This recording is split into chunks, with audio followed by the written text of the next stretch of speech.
அவ்வளோ ஜாலியான கிறிஸ்தவ வாழ்க்கையை வந்து மதத்தை வச்சு கண்டபடி புழிஞ்சு கிழிஞ்சு கஷ்டமாக்கிட்டானுங்க.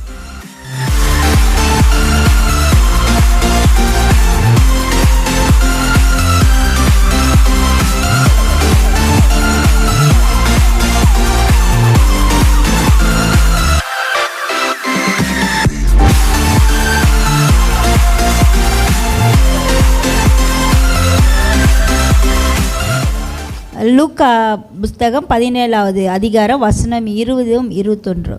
தேவனுடைய ராஜ்யம் எப்பொழுது வரும் என்று பரிசேயர் அவரிடத்தில் கேட்டபொழுது அவர்களுக்கு அவர் பிரதியுத்தரமாக, தேவனுடைய ராஜ்யம் பிரத்யமாய் வராது, இதோ இங்கே என்றும் அதோ அங்கே என்றும் சொல்லப்படுகிறதற்கு ஏதுவிராது, இதோ தேவனுடைய ராஜ்யம் உங்களுக்குள் இருக்கிறதே என்றார். பரிசேயர்களை பார்த்து சொல்கிறாரு,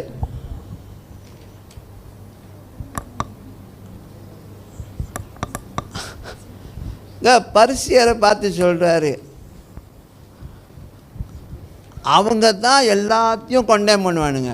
அவங்க தான் எல்லாத்தையும் வந்து அளவுக்குள் போட்டு நீ சரியா இல்லை அப்படின்னு சொல்லி கடைசியில் இயேசு சிலுவைக்கு அனுப்புனதே அவனுங்க தான். அவங்கள பார்த்து சொல்கிறாரு, தேவனுடைய ராஜ்யம் உங்களுக்குள்ளே இருக்குது.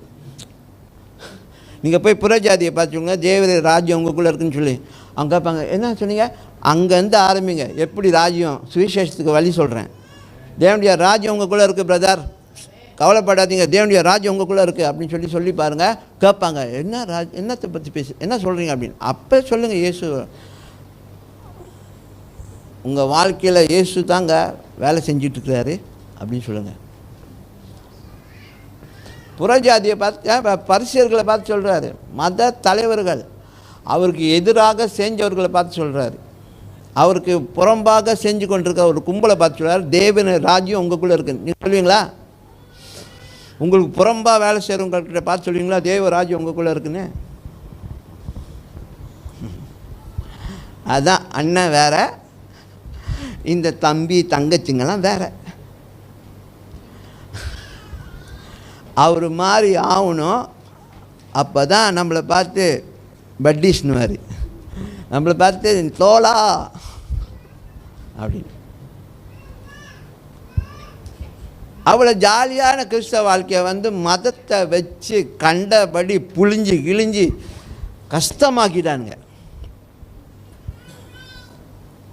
So live life